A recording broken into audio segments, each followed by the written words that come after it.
Rádio Rio de Janeiro, a emissora da Fraternidade, passa a apresentar Luz na Penumbra, programa que leva ao seu coração a mensagem da doutrina espírita.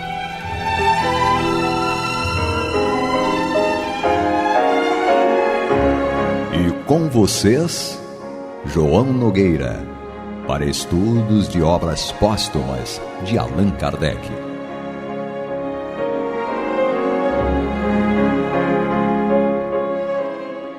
Meus queridos amigos e irmãos, aqui estamos nós outra vez no programa Luz na Penumbra para o estudo do livro Obras Póstumas de Allan Kardec, e nós estamos estudando o capítulo A Minha Primeira Iniciação no Espiritismo. Vamos hoje estudar a mensagem Publicações Espíritas, é o título, dia 16 de agosto de 1867, Sociedade de Paris, Médium Sr. M, em estado sonambúlico. Nota: o Sr. L acabava de anunciar que se propunha a fazer obras espíritas para vendê-las a preços fabulosamente reduzidos.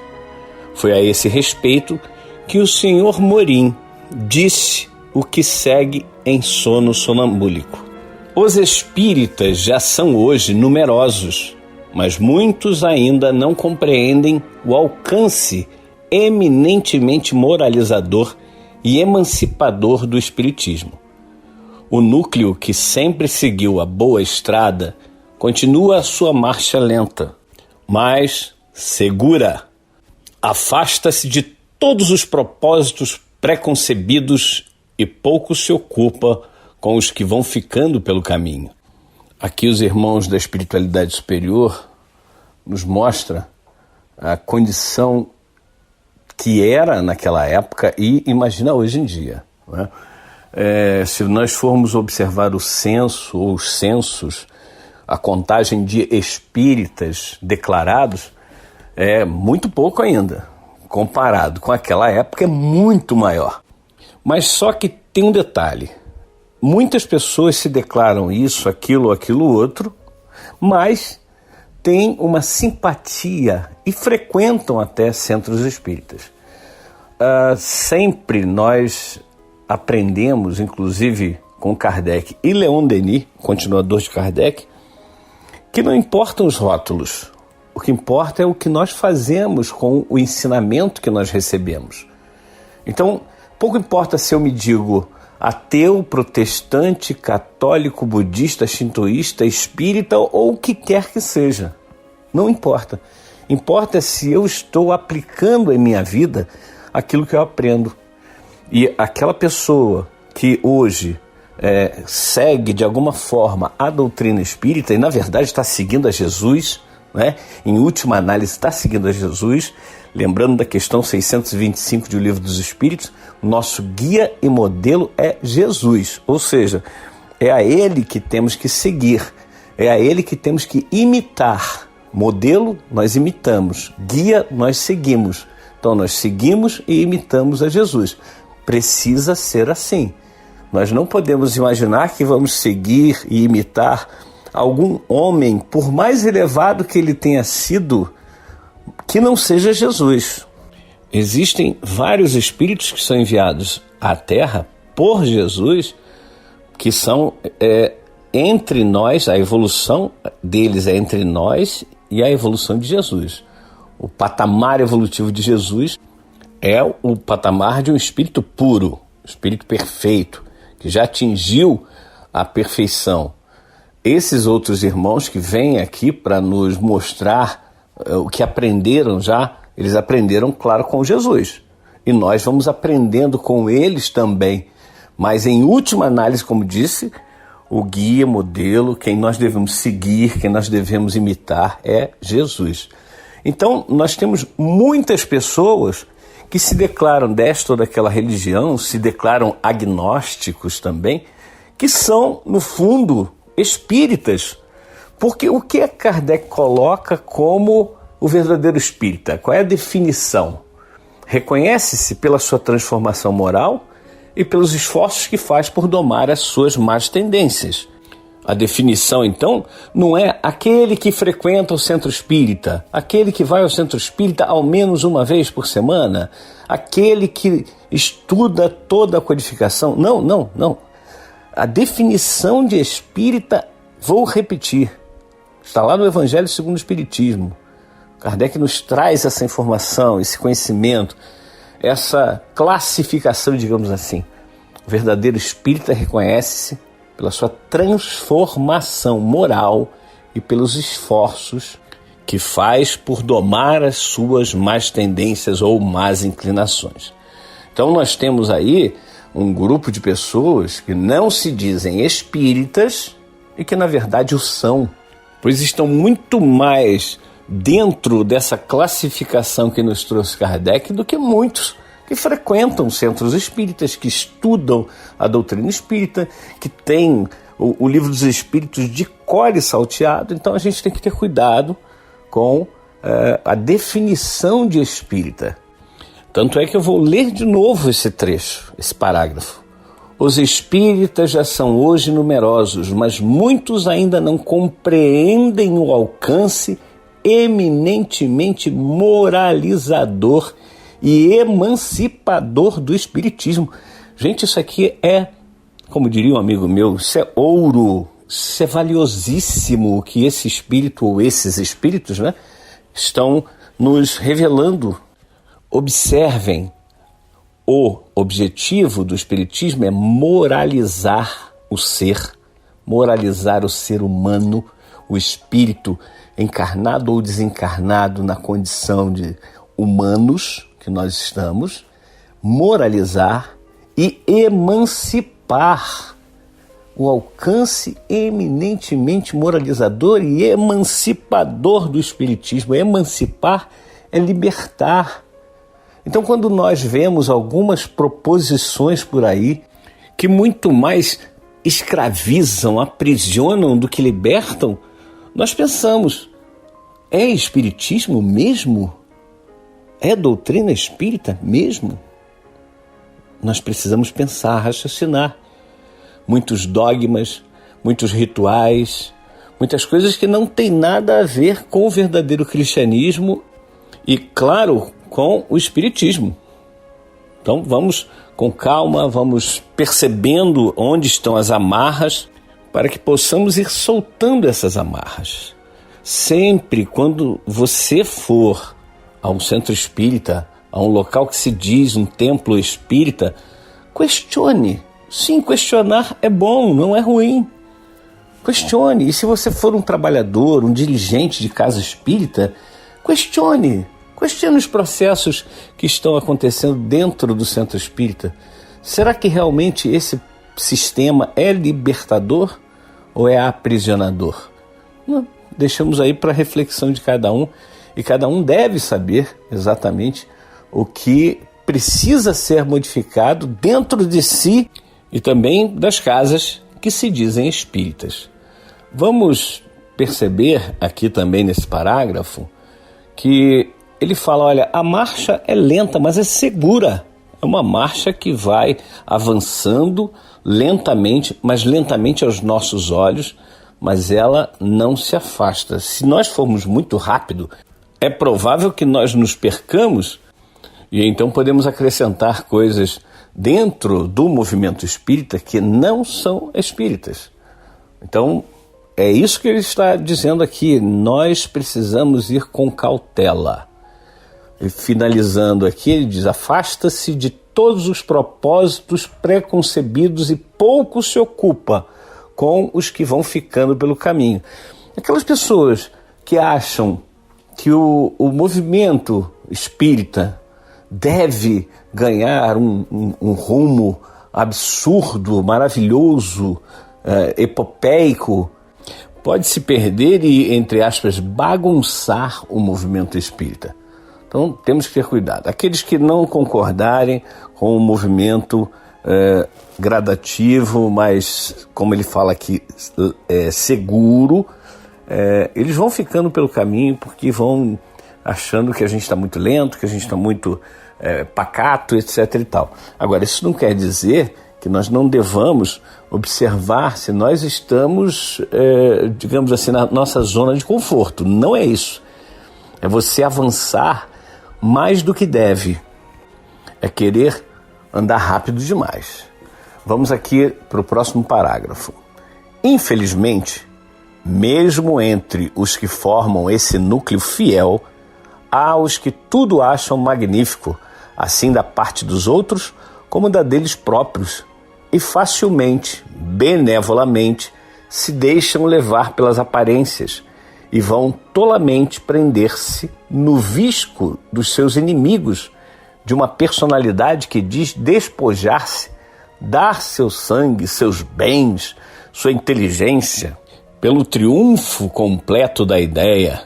Pois bem, relede a comunicação. E aí Kardec coloca entre parênteses comunicação que ele acabava de escrever. Então, pois bem, relede a comunicação e vereis que, da parte de certos indivíduos, tais sacrifícios não podem ser feitos sem segundas intenções. É bom que nós estejamos atentos. Quando nós estamos no trabalho, digamos assim, né, eu não gosto muito de falar que eu estou no trabalho do Cristo, porque eu ainda estou muito longe de fazer exatamente aquilo que o Cristo me orienta a fazer. Mas eu estou buscando trabalhar na seara do Cristo, eu estou tentando ser um bom trabalhador. Muitas vezes eu não consigo, é óbvio, mas algumas vezes a gente acaba conseguindo ajudar algumas pessoas com a nossa palavra, que é, na verdade, a repetição daquilo que Jesus vem nos dizendo para sermos verdadeiros cristãos, aquilo que a doutrina espírita vem nos falando, a definição de espírita que eu falei 2 vezes aqui hoje. Então, nós precisamos ficar atentos àqueles que se aproximam do trabalho. Podem ter ótimas intenções, mas será que realmente não tem segundas intenções? Nós precisamos aplicar, claro, em outro sentido, a frase do Erasto, a advertência do Erasto. É melhor rejeitar 10 verdades do que aceitar uma única mentira. Então é melhor que a gente não aceite de imediato uma ideia inovadora, digamos assim, e façamos uma análise completa, discutamos com os nossos irmãos de trabalho para poder aplicar. Mas nós precisamos ter toda a precaução que é do trabalho do Cristo. É daquele que se envolve no trabalho do Cristo, aquele que se envolve no trabalho da doutrina espírita. Mas, meus queridos amigos e irmãos, este é o programa Luz na Penumbra. Estamos estudando o livro Obras Póstumas, todas as quartas-feiras, às 21 horas, pela nossa emissora da Fraternidade, Rádio Rio de Janeiro, em 1400 kHz, e também pelas redes digitais. Você pode ter mais informações em radioriodejaneiro.digital. E o nosso programa vai ao ar, como disse, todas as quartas-feiras, às 21 horas.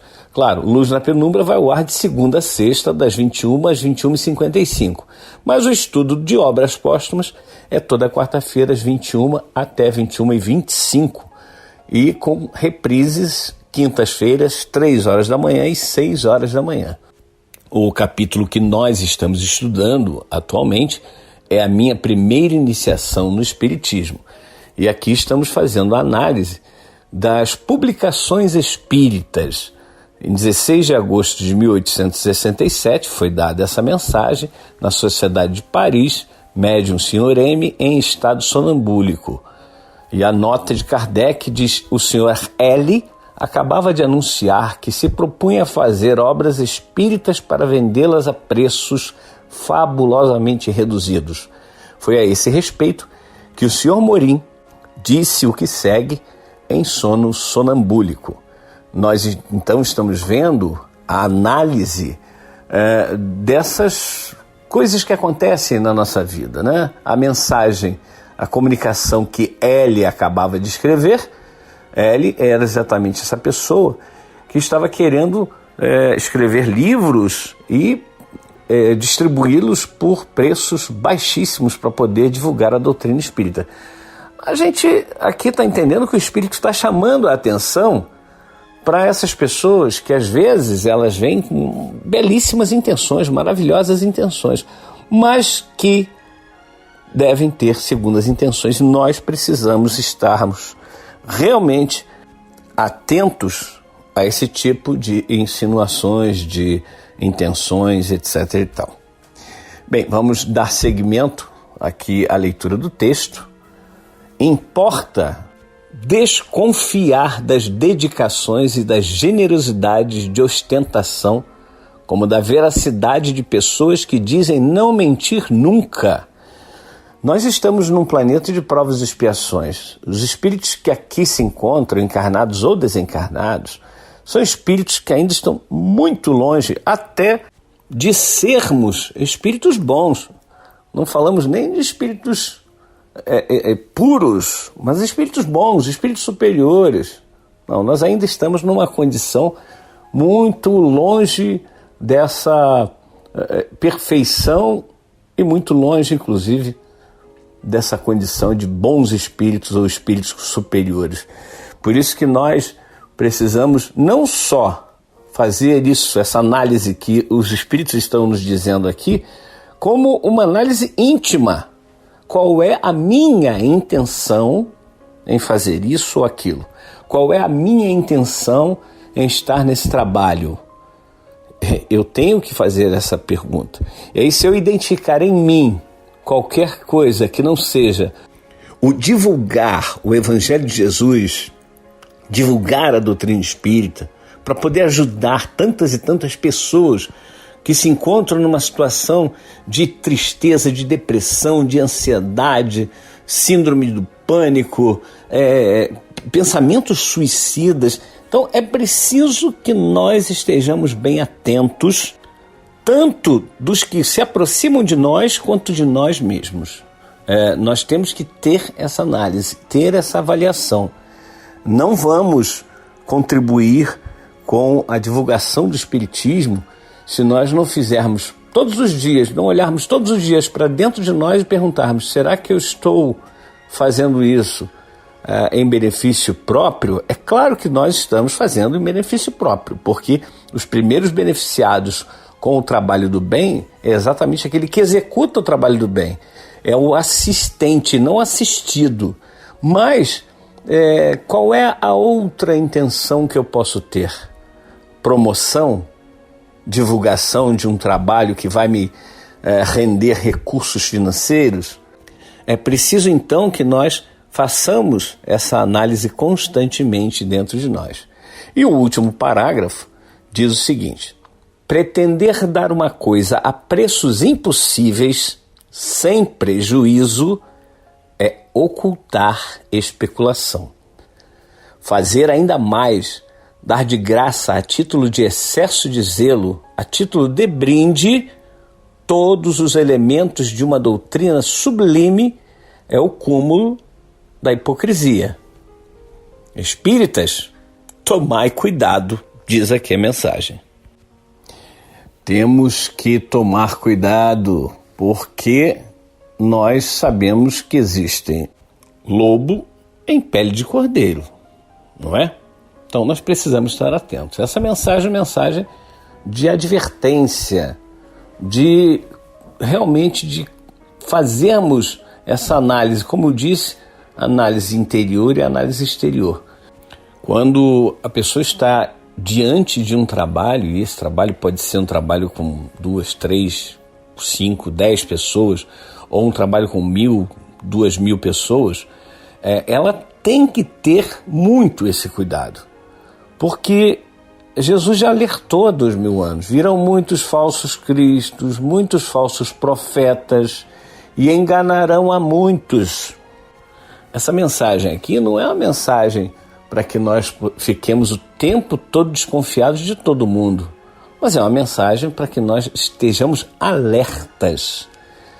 Por isso ele termina dizendo: espíritas, cuidado, né? Então vamos ter cuidado com tudo o que aparecer de novo, com todas as ideias, mas também não vamos pura e simplesmente recusar as ideias, porque muitas vezes são ideias maravilhosas.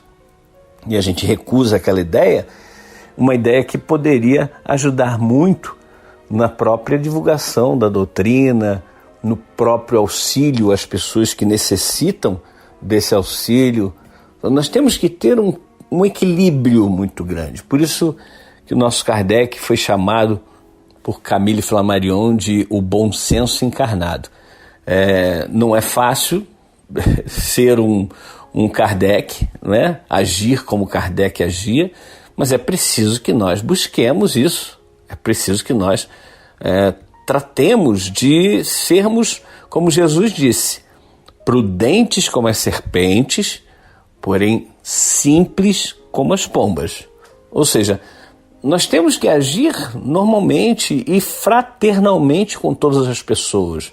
Temos que receber dos nossos irmãos que estão no trabalho conosco as ideias, sim, as orientações, sim, mas, como disse, é preciso que nós nos reunamos, conversemos, façamos com que as pessoas possam ter a análise de tudo o que está acontecendo, de tudo que é novo, que vem ao encontro do trabalho em que nós estamos inseridos, né?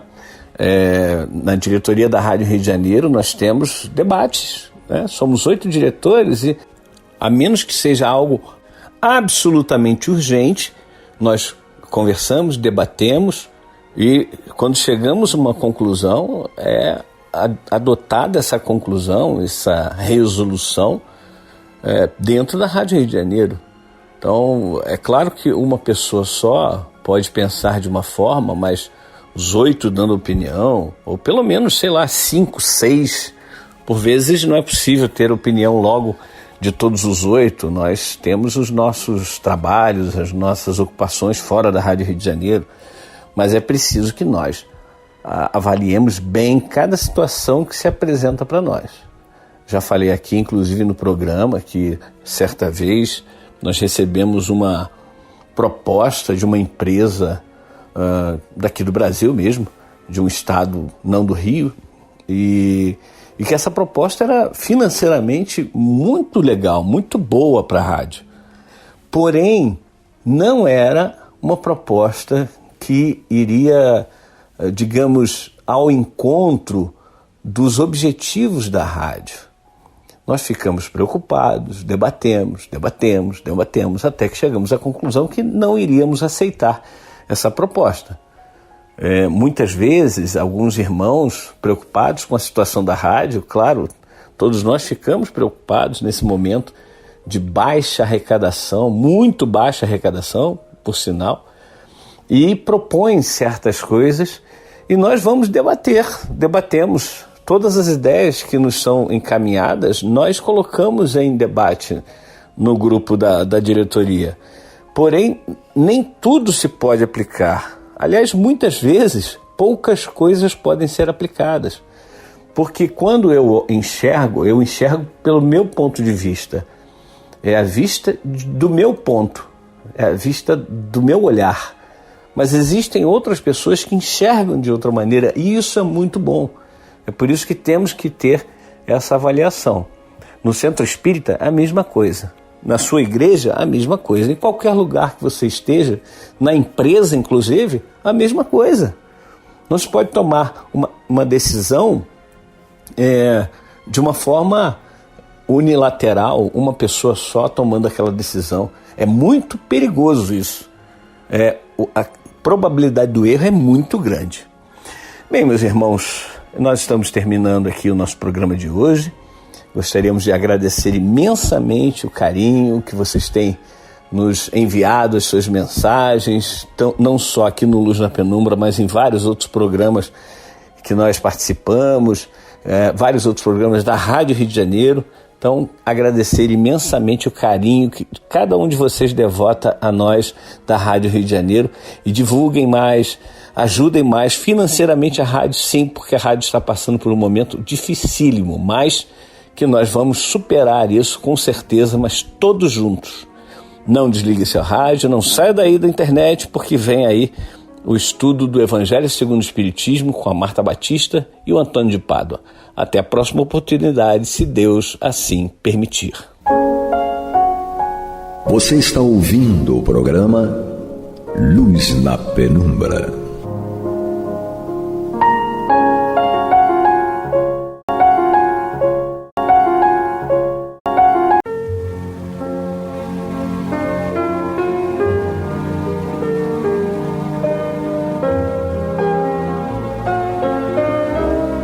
A Rádio Rio de Janeiro está levando ao seu lar e ao seu coração a mensagem consoladora da doutrina espírita, através do programa Luz na Penumbra.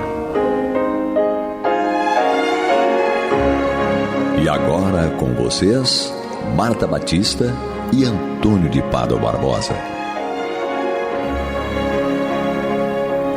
Olá, amigas e amigos ouvintes, nós estamos aqui chegando aos seus lares através do programa Luz na Penumbra, no qual nós damos prosseguimento ao estudo do Evangelho segundo o Espiritismo, que já está no seu 5º capítulo.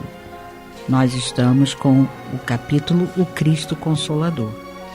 E hoje nós terminaremos o item 7 e finalizaremos o capítulo com o item 8. São mensagens do Espírito de Verdade que nos foram oferecidas e são as instruções dos Espíritos.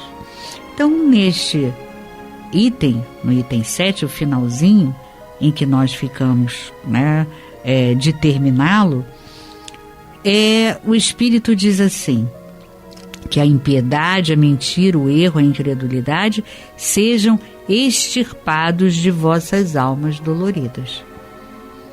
São monstros que se saciam com vosso sangue mais puro e que vos provocam chagas quase sempre mortais. Então nós vamos fazer uma pausa e refletir sobre isso que ele nos disse, porque é importantíssimo. Ele nos disse que nós até então éramos assim, impiedosos, que nós éramos mentirosos, que nós errávamos despreocupados, sem muita preocupação de que, meu Deus, eu fiz isso estava errado. Não, a gente ia errando, sabe? Nos interessava, estava bom para nós, a gente ia errando. A incredulidade sempre fomos, Quando não achávamos que estava de acordo com aquilo que nós gostaríamos, nós éramos incrédulos, e não queríamos entender que Deus estava com as suas leis perfeitas e justas, sendo justo conosco, porque quem tinha agido de forma errada éramos nós. Então, com certeza, nós tínhamos que responder pelos erros. Então, ele chama tudo isso de monstros que se saciam com o nosso sangue mais puro e que nos provocam chagas quase sempre mortais. Por quê? Isso ia deixando um rastro, esses erros, essa forma impiedosa, mentirosa, e incrédula de agir, ia deixando um rastro de atitudes e escolhas erradas. E essas atitudes equivocadas iam prejudicando terceiros. Então, com certeza, era um monstro que se saciava do nosso sangue, a gente permanecia agindo dessa maneira, errada, equivocada, e esse rastro são as nossas dificuldades que precisamos responder nas vidas subsequentes. Então, que a gente esteja atento a isso, Nós não vamos querer continuar dessa maneira, arrumando mais e mais compromissos para nós. Já basta esses todos que nós já estamos respondendo e que tem sido muito difícil para nós, que já nos tem feito chorar muito. Então nós queremos ainda mais, já não estamos dando conta desses, Choramos tanto com as nossas dificuldades. Então que a gente não arrume mais compromisso. E ele diz que no futuro pratiqueis a lei divina, humildes e submissos ao Criador.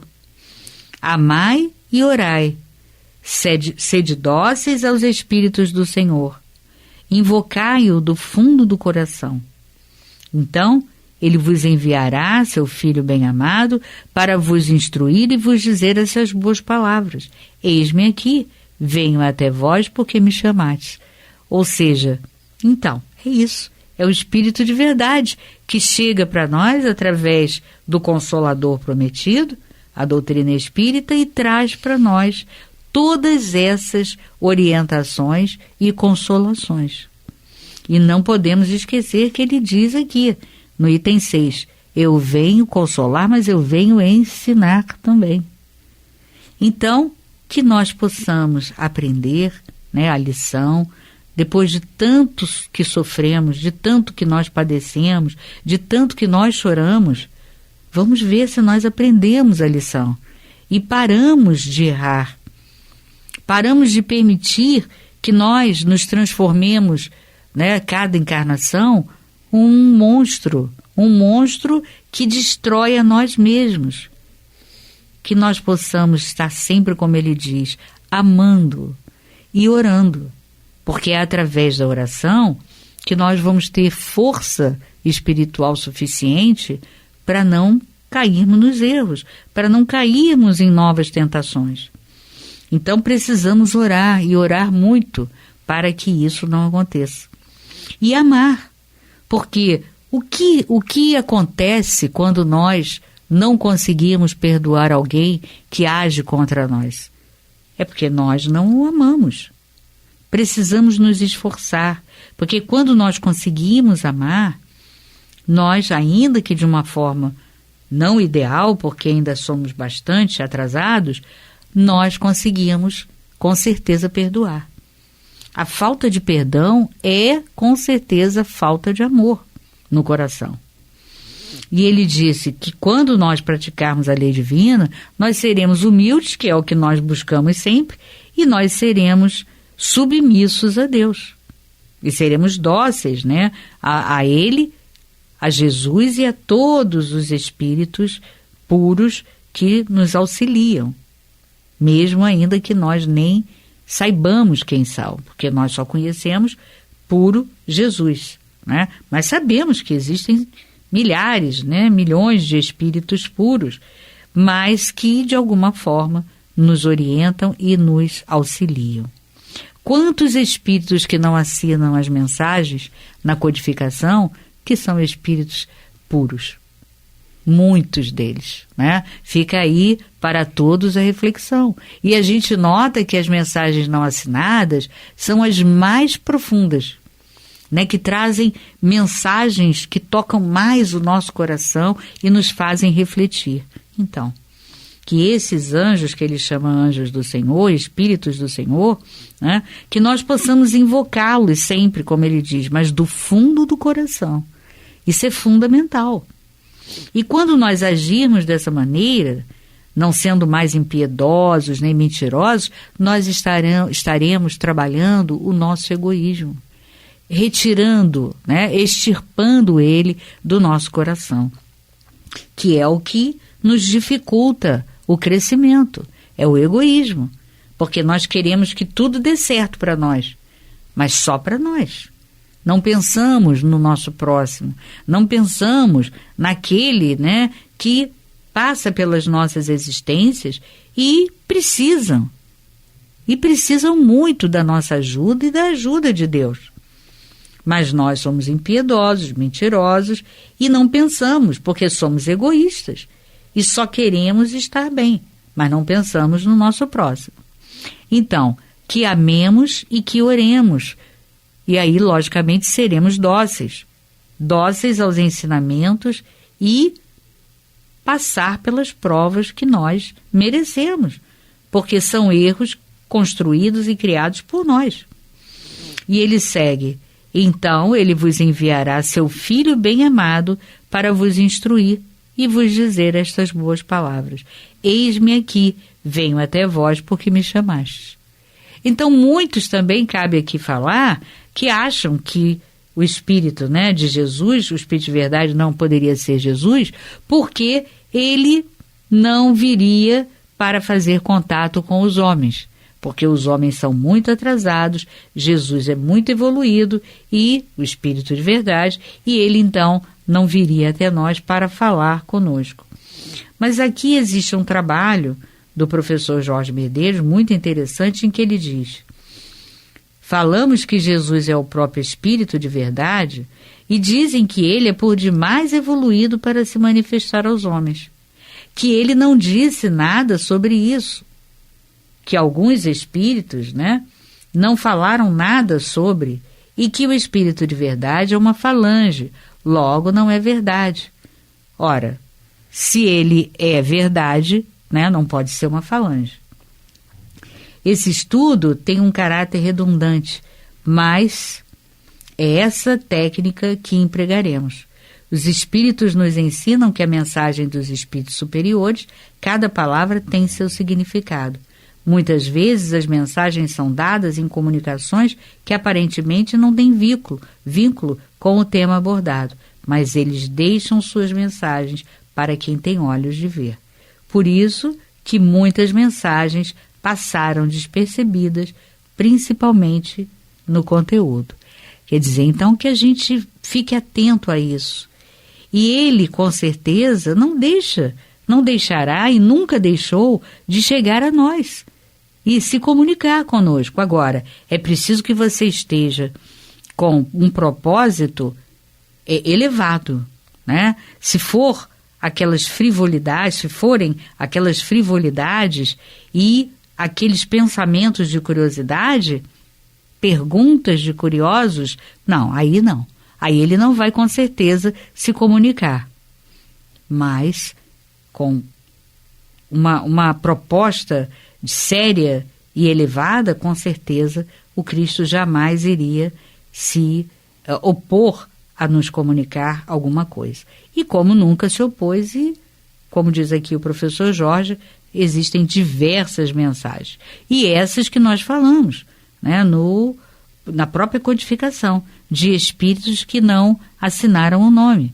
E que muitas delas podem ser não só do Espírito de verdade, Jesus, mas de outros espíritos de primeira grandeza.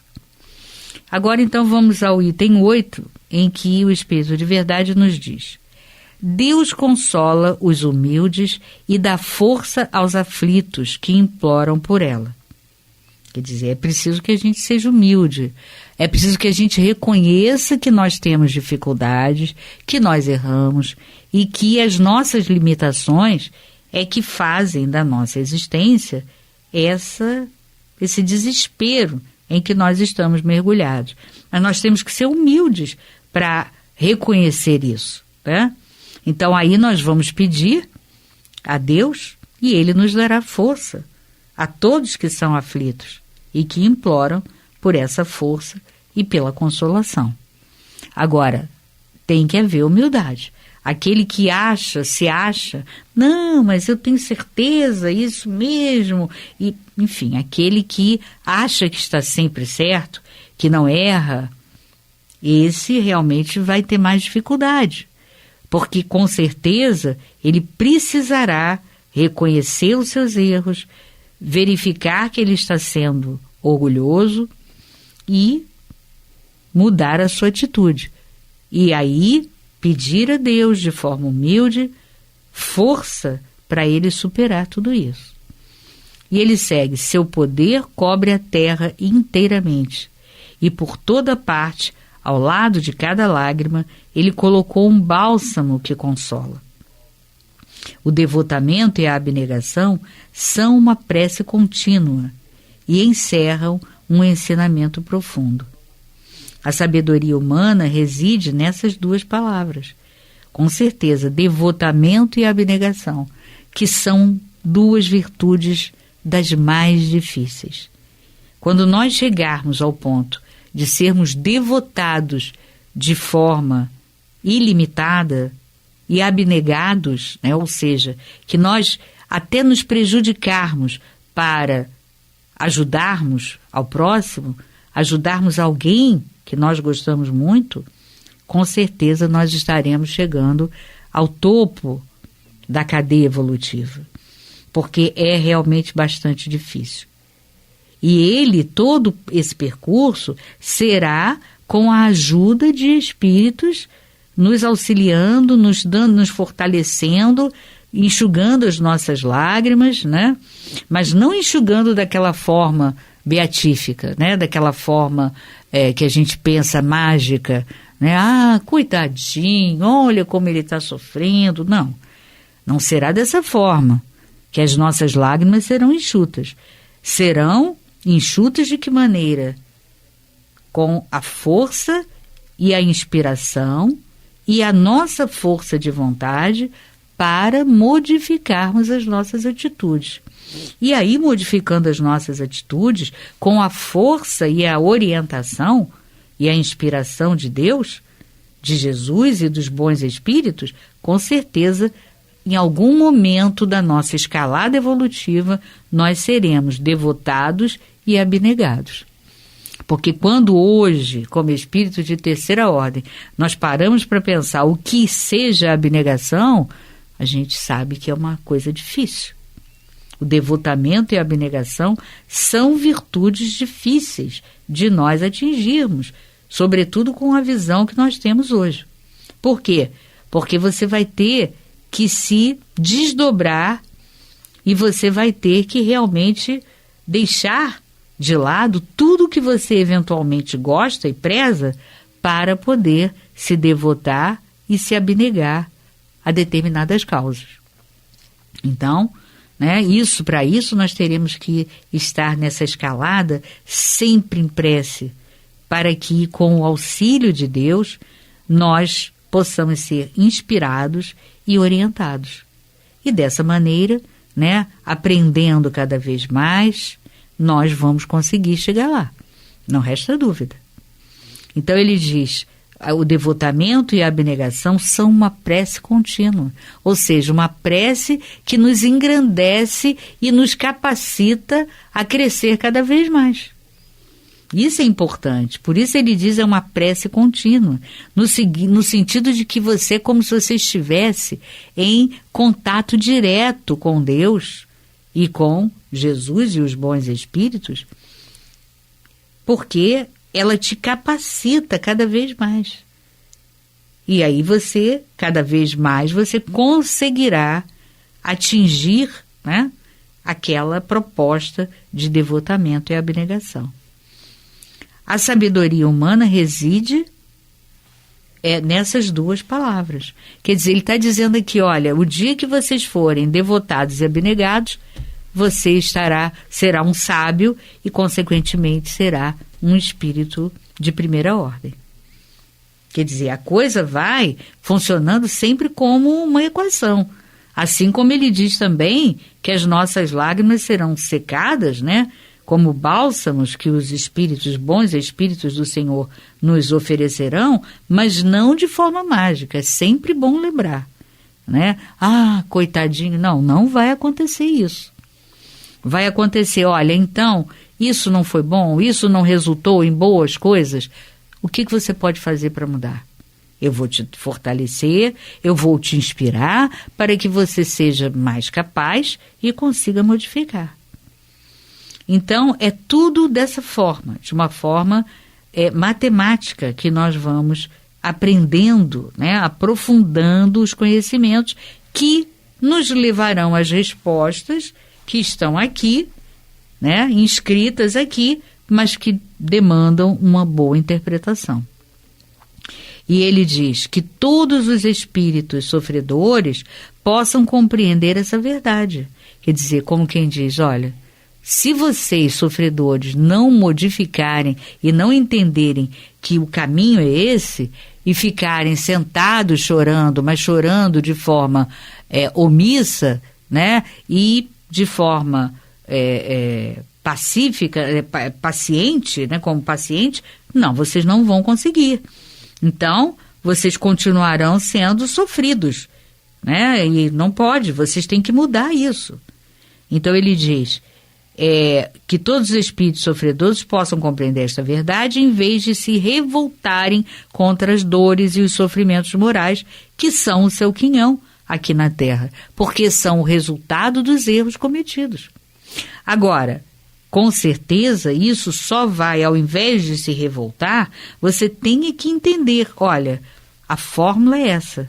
Eu sofro porque errei. Errei porque fiz escolhas equivocadas. E fiz escolhas equivocadas, enquanto eu não modificar esse processo, eu vou continuar sofrendo. Então, para que eu não sofra mais, porque eu não quero mais sofrer, eu tenho que mudar a minha atitude, todas elas. E dessa forma, com certeza, né, eu vou parar de sofrer aqui na Terra os sofrimentos morais que são a resultante de todas as nossas escolhas erradas.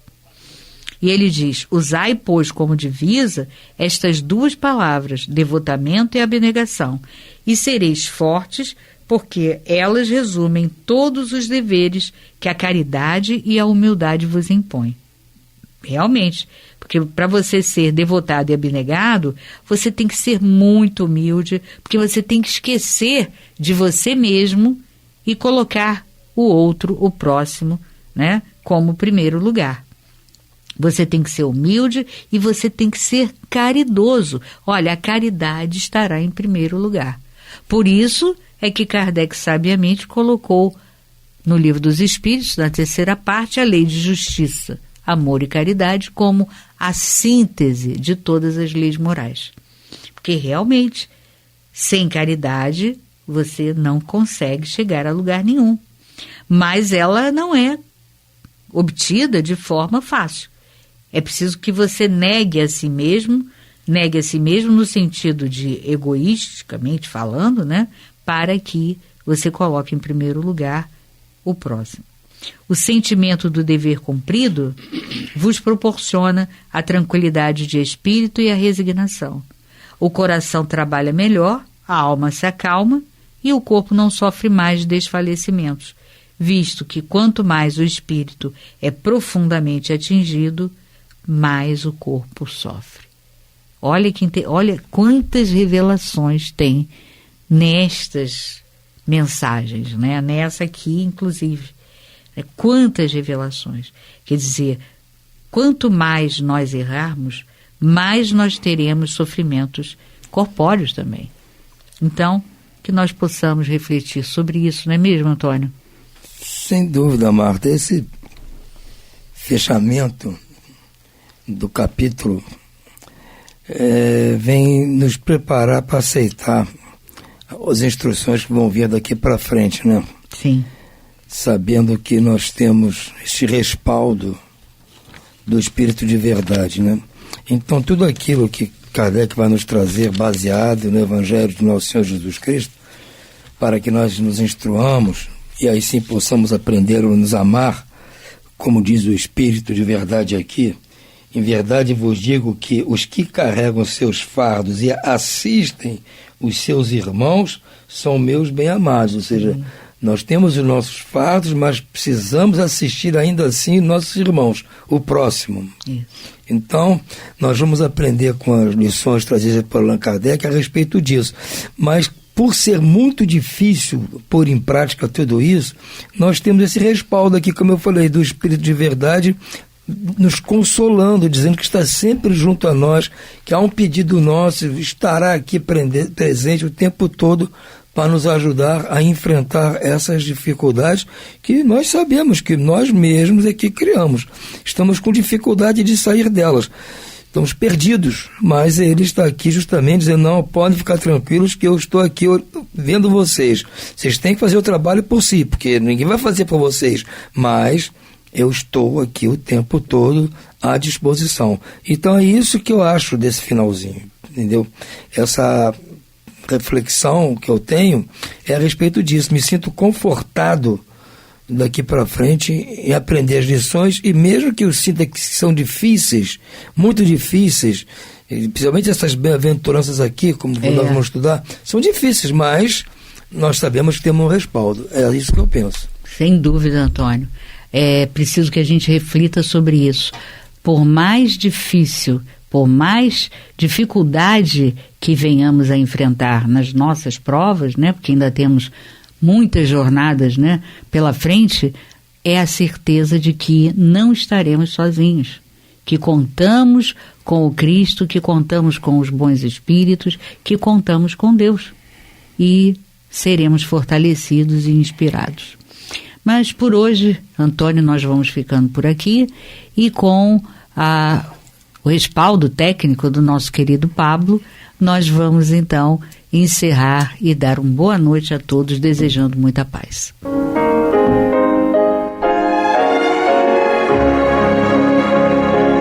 E vamos ouvir agora a prece de encerramento de nosso programa, na voz de Geraldo de Aquino. Jesus, dá-nos coragem para a luta, piedade para os insultos e misericórdia para as injustiças e ingratidões. Limpa nossa alma de inveja e ambições mesquinhas, de ódio e de vingança o nosso caminho. E que dentro em pouco, ao recolher-nos de novo ao calor do nosso leito, para que o sono nos dê a paz e o esquecimento das tristezas humanas, possamos sentir, Senhor, no mais íntimo de nosso ser, a doçura indefinível do Teu amor e a grandeza incomparável da Tua divina presença. Que assim seja.